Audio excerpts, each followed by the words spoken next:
यमराज ने बताया 3 प्रकार का भोजन करने से कम उम्र में ही मृत्यु हो जाती है।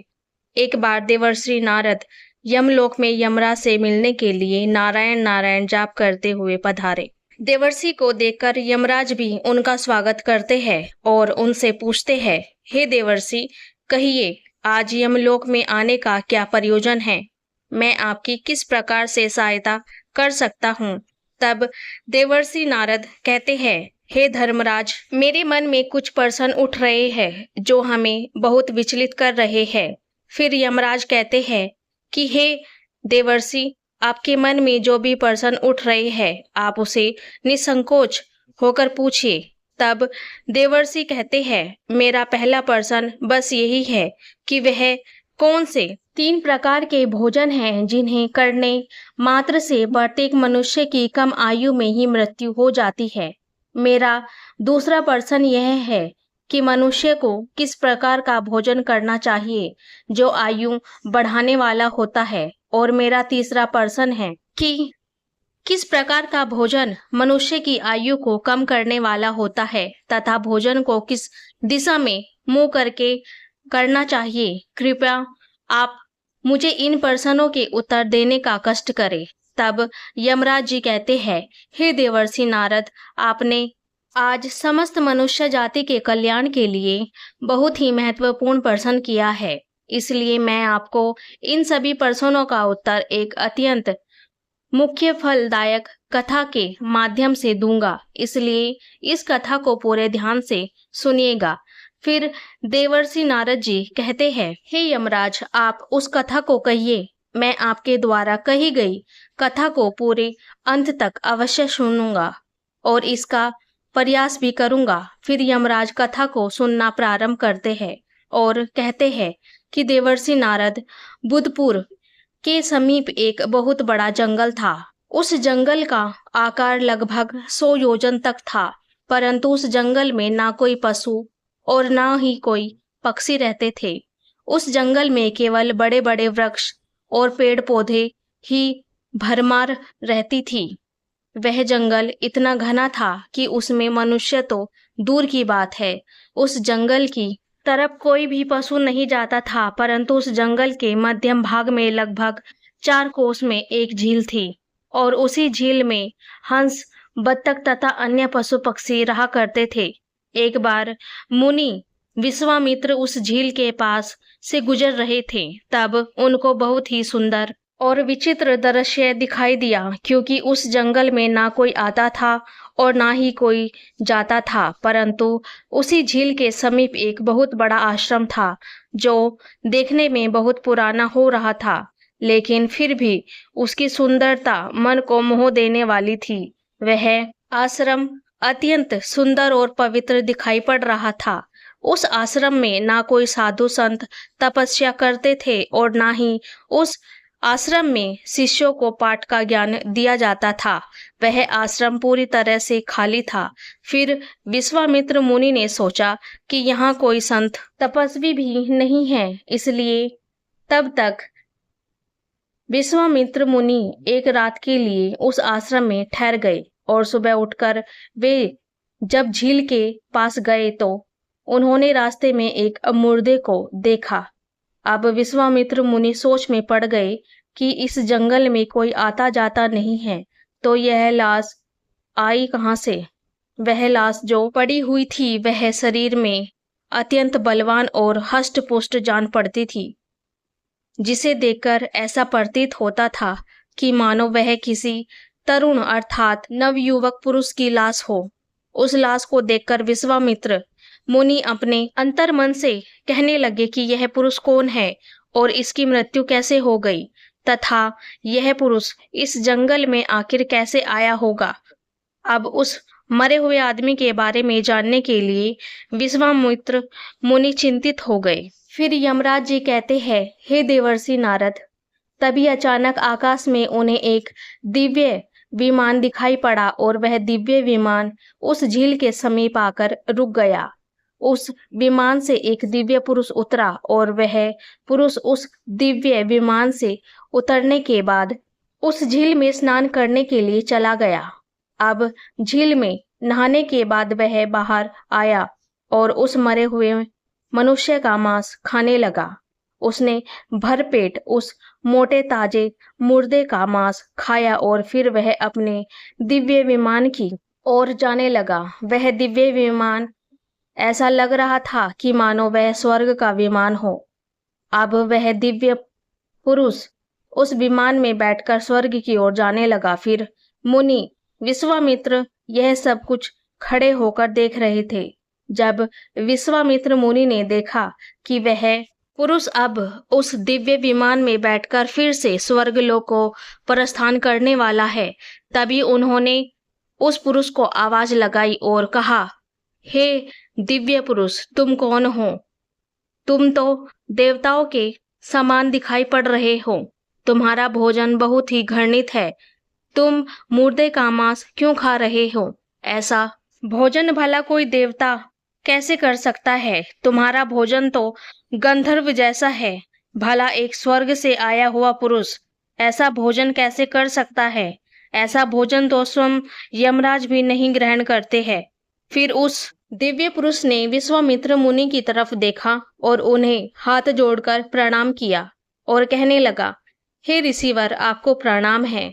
मेरा भोजन पहले ऐसा नहीं था।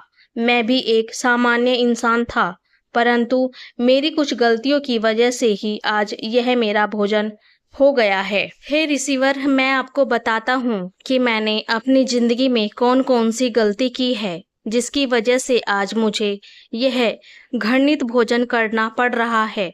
हे ऋषिवर, मैं आपको मेरी कहानी सुनाता हूँ। पूर्व काल की बात है। विदर्भ देश में मेरा एक राज्य था, जिसमें मेरा महा यशस्वी पुत्र वसुदेव राज करता था। इनका नाम तीनों लोकों में प्रसिद्ध था। मेरे पिताजी परम प्रतापी व्यक्ति थे। मेरे पिताजी ने 2 विवाह किए थे, जिससे उनकी 2 पत्नियां थीं। उन दोनों पत्नियों से उन्हें एक एक करके 2 पुत्र हुए। मैं और मेरा भाई महा यशस्वी, परम प्रतापी, धीर व परम प्रतापी पुरुष थे। मैं अपने पिता का सबसे बड़ा पुत्र था। मेरे परम यशस्वी पिता ने मेरा नाम देव शर्मा रखा था तथा मेरे छोटे भाई का नाम विजयराज रखा था। हम दोनों भाई अपने नाम और काम दोनों से बहुत अधिक प्रसिद्ध थे। हमारी जिंदगी बहुत खुशी से बीत रही थी। फिर एक दिन अचानक मेरे पिता का देहांत हो गया, जिससे पिताजी की मृत्यु के बाद मुझे विदर्भ देश का राजा बना दिया गया और मैं वहां सावधानी के साथ राज्य करने लगा। अब राज्य करते हुए कई हजार साल बीत गए। फिर एक दिन मुझे आध्यात्मिक शक्ति के बारे में पता चला और मैं वैरागी बन गया। उसी दिन मैंने अपने पूरे राज्य में घोषणा करवा दी कि मैंने राजपाट का त्याग करने का निर्णय लिया है और मृत्यु पर्यंत तपस्या करने का निश्चय करके मैं जंगल में रहने के लिए चला गया। फिर विदर्भ देश का राज्य मैंने अपने छोटे भाई विजयराज को सौंप दिया। उसके बाद फिर मैं यहाँ इस झील के पास आ गया और यहाँ पर आकर मैंने कठोर तपस्या करना आरंभ किया। मैं 88,000 वर्षों तक इस झील के पानी में बैठे तपस्या करता रहा, जिससे मेरी तपस्या को देखते हुए सभी देवता मुझसे प्रसन्न हुए। मेरी तपस्या के प्रभाव से मुझे ब्रह्मलोक की प्राप्ति हुई, लेकिन ब्रह्मलोक पहुंचने के बाद भी मुझे भूख और प्यास अधिक सताने लगी, क्योंकि ब्रह्मलोक में किसी को भी ना तो भूख लगती है और ना ही प्यास, और ना ही वह मनुष्य मर सकता है। वह अजर अमर अविनाशी हो जाता है, परंतु मेरी समस्त इंद्रियां भूख से तिल मिलती है। हे स्वामी, मैंने अपनी इस दुविधा के निवारण के लिए मैं ब्रह्मलोक के सर्वश्रेष्ठ देवता ब्रह्मा जी के पास मैं गया और उनसे पूछा, हे भगवान, मैंने तो सुना है कि ब्रह्मलोक में किसी भी प्राणी को भूख और प्यास नहीं लगती, फिर मुझे भूख और प्यास इतना क्यों सता रही है? यह भूख मेरा पीछा क्यों नहीं छोड़ रही है? कृपया आप मुझे इस बात को बताएं। कि मैं ऐसी कौन सी चीज का सेवन करूं जिससे मुझे भूख से तृप्ति मिल जाए। फिर ब्रह्मदेव ने मुझसे कहा, हे राजन, पृथ्वी पर दान धर्म करने पर ही व्यक्ति इस लोक में भूख प्यास से मुक्ति पा सकता है। परंतु हे राजन, आपने अपने जीवन काल में कभी ना तो दान किया और ना ही द्वार पर आए भिखारी को भिक्षा दिया। आप एक राजा थे, आपने अपने राजमहल की समस्त प्रजा को खुश रखा, परंतु अपने राजमहल में रहकर भी द्वार पर आए अतिथियों को भोजन नहीं दिया। आपने सदैव ही अनुचित भोजन किया है और साथ ही आप बिना स्नान किए ही भोजन किया करते थे, जो कि शास्त्रों के हिसाब से गुनाह माना गया है। साथ ही भोजन शुरू करने से पहले तुमने कभी ईश्वर का धन्यवाद नहीं किया, क्योंकि अगर आपको भोजन की प्राप्ति हो रही है तो वह जिसकी वजह से हो रही है आपको उसके लिए प्रार्थना करनी चाहिए, और वही आपने नहीं किया। स्वादिष्ट भोजन को दूसरों को दिया बिना ही आपने उस भोजन को ग्रहण कर लिया। हे राजन, इसी कारण से तुम्हें यह पाप लगा है। इसलिए तुम्हें ब्रह्मलोक में रहते हुए भी भूख और प्यास का कष्ट उठाना पड़ रहा है।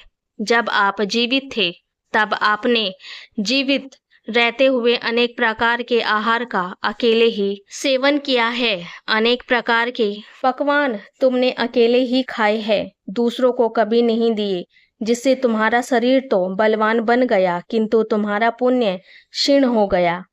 तुमने जो तपस्या की उसकी वजह से तुमको ब्रह्मलोक से स्थान तो प्राप्त हो गया, परंतु तुम्हारी भूख शांत नहीं हुई। हे राजन, तुम्हारी भूख को शांत करने का मेरे पास एक उपाय है।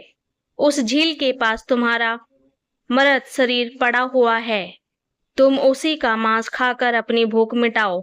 जब ब्रह्मा जी ने इस प्रकार से मुझे बताया तो मैंने ब्रह्मा जी से कहा कि हे प्रभु, अपने शरीर का भक्षण कर लेने के पश्चात मेरा क्या होगा? उसके बाद मैं क्या करूंगा? मेरा खाने के लिए कुछ भी शेष नहीं रहेगा। मैं एक ब्रह्म पुरुष हूँ और मैं किसी जीव की हत्या नहीं कर सकता हूँ। हे भगवान, कृपया कुछ ऐसा भोजन बताए जिसको खाने के बाद मुझे बार बार लगने वाली भूख प्यास हमेशा के लिए मिट जाए। तब ब्रह्मदेव कहते हैं, हे राजन, तुम्हारा शरीर मैंने अक्षय बना दिया है। अब आप उसे चाहे जितना खाए फिर भी वह कभी समाप्त नहीं होगा और ना ही उसमें दुर्गंध आएगी। तुम्हारे द्वारा खाए गए तुम्हारे ही शरीर के अंग दूसरे दिन फिर से ताजा हो जाएगा। इस मृत शरीर के अंग फिर से उग जाएंगे। इस प्रकार तुम फिर से उन्हें खा सकोगे। तुमको अपने ही शरीर का मांस खाते खाते अब 1-2 वर्ष बीत जाए तो उसके बाद इस जंगल में एक दिन महर्षि विश्वामित्र पधारेंगे और उन्हीं के द्वारा तुम इस पाप से मुक्ति पा सकोगे। इस प्रकार से जब ब्रह्मा जी ने उस राजा को इस पीछे का कारण बताया तो अब उस दिव्य पुरुष ने सारी हकीकत ऋषि विश्वामित्र को बता दी और कहने लगे, ऋषिवर, मेरा शरीर कभी नष्ट नहीं होता है और मैं रोज आकर अपने शरीर का कच्चा मांस खाता हूँ। यही मेरा आहार है। जाने कब ऋषि विश्वामित्र यहाँ पर पधारेंगे और मुझे इस कष्ट से मुक्ति दिलाएंगे। अब यह सोचते सोचते लगभग 100 वर्ष बिता दिया है और अब आज भी मैं ऋषि विश्वामित्र की राह देख रहा हूँ। राजा देवराज का इस प्रकार के कथन सुनकर महर्षि विश्वामित्र बोले, हे राजन, कहो, आपके सौभाग्य से मैं यहाँ हूँ। मैं ही विश्वामित्र हूँ। कहिए राजन, मैं तुम्हारी किस प्रकार से सहायता कर सकता हूँ? तब राजा देवराज अत्यंत प्रसन्न हुए और जमीन पर लेटकर विश्वामित्र के चरणों को वंदन करने लगे और राजा देवराज ने कहा, हे मुनिवर, कृपया आप मुझे इस घृणित आहार से मुक्ति दीजिए तथा जिस पाप के कारण मुझे यह प्राप्त हुआ है उस पाप से भी मुझे मुक्ति दीजिए। मैं इस प्रकार का भोजन करते करते निराश हो चुका हूँ। कृपया आप मुझे इस घृणित भोजन से मुक्त कीजिए। इस भोजन से मुक्त होने के बाद मुझे अक्षय लोक की प्राप्ति हो जाएगी। हे ऋषिवर, कृपया आप मुझ पर कृपा करें। फिर राजा देवराज की दुख भरी बातें सुनकर मुनि विश्वामित्र को उस पर दया आ गई, जिससे विश्वामित्र ने उस राजा के शरीर को जैसे ही छुआ, उस राजा का मृत शरीर वहां से अदृश्य हो गया और वे उस पाप से मुक्त हो गए।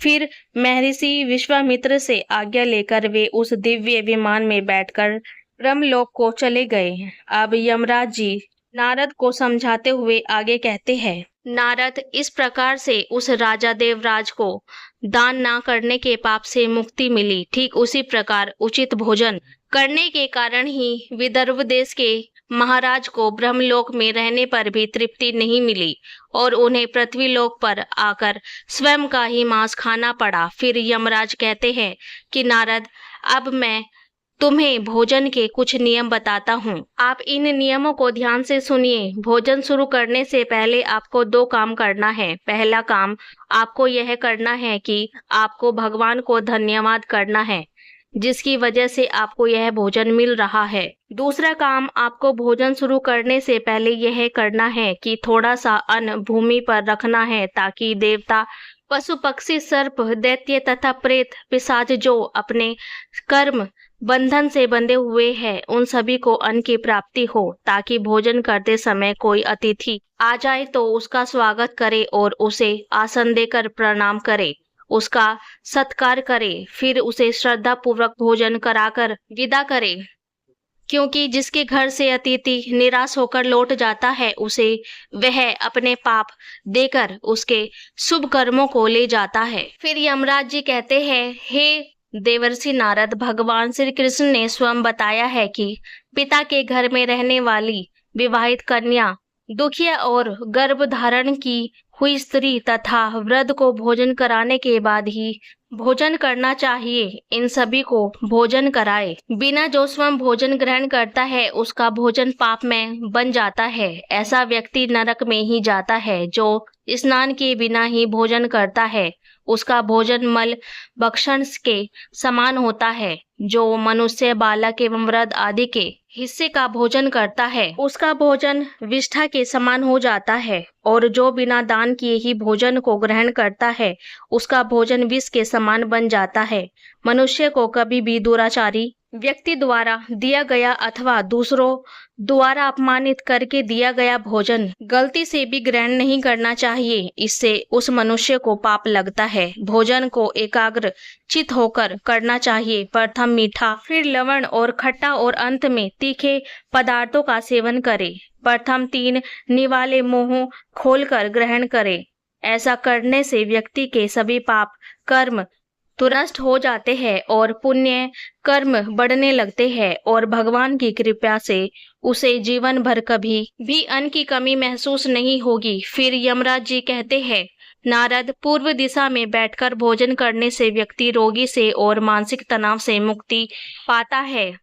बीमार बुजुर्गों को पूर्व की ओर मुख करके भोजन अवश्य करना चाहिए। इससे उनके स्वास्थ्य में सुधार आता है, क्योंकि पूर्व दिशा उगते हुए सूरज की दिशा होती है और सूर्य देव बल, आरोग्य तथा दीर्घायु प्रदान करते हैं। विद्या की आशा रखने वाले मनुष्य को उत्तर की दिशा में मुख करके भोजन करना चाहिए। यह दिशा देवी सरस्वती की दिशा है। ध्यान रखें, दक्षिण दिशा की ओर मुख करके भोजन गलती से भी ना करें। यह मृत्यु की दिशा होती है। इस दिशा में मुख करके भोजन करने से आयु कम होती है। टूटे फूटे बर्तनों में भोजन नहीं करना चाहिए, क्योंकि यह दुर्भाग्य को निमंत्रण देता है, जिससे घर में गरीबी आती है। भोजन हमेशा थाली में ही करना चाहिए। गंदी थाली में भोजन करने से जीवन में दुर्भाग्य आता है। एकादशी के दिन मांसिक अन्न का सेवन ना करें। जो मनुष्य एकादशी के दिन मांसिक अन्न अर्थात मांस का सेवन करता है, देवी लक्ष्मी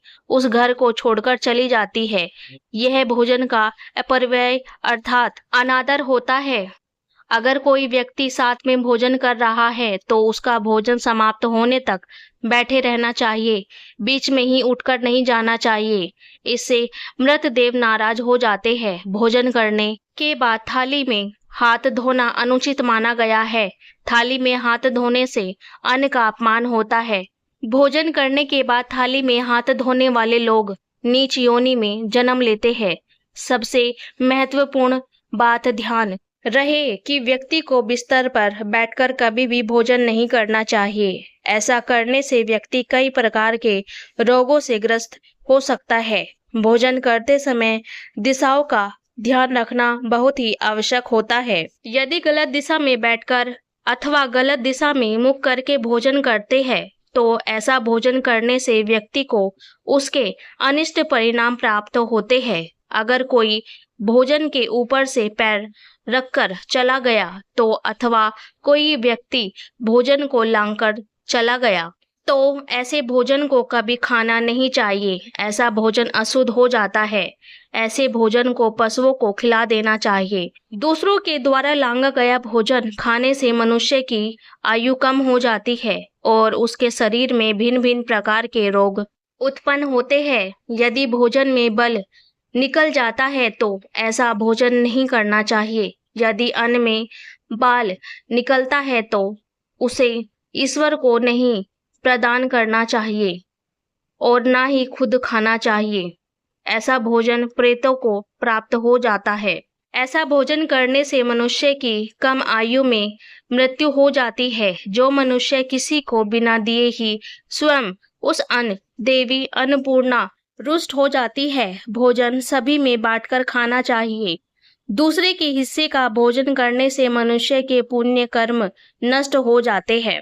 पवित्र आसन पर बैठकर अपने पैरों को भूमि पर रखकर पूर्व की ओर मुख करके ही अन्न को ग्रहण करना चाहिए, क्योंकि इसे सर्वोत्तम माना गया है। पूर्व मुख करके भोजन करने से यश की प्राप्ति होती है और उत्तर की ओर मुख करके भोजन करने से सत्य की प्राप्ति होती है। दोनों हाथ, दोनों पैर तथा मुख को पानी से धोकर ही भोजन करना चाहिए।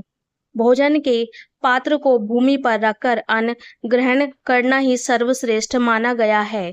शास्त्रों में इस प्रकार के भोजन को उपवास के समान बताया गया है। मनुष्य को क्रोध रहित होकर भोजन करना नहीं चाहिए।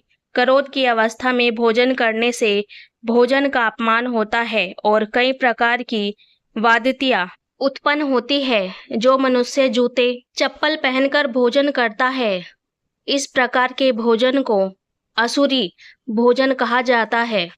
ठीक मध्य रात्रि में भोजन करना भी अशुभ माना गया है। शास्त्रों के अनुसार स्त्री को पति के भोजन करने के बाद ही भोजन करना चाहिए।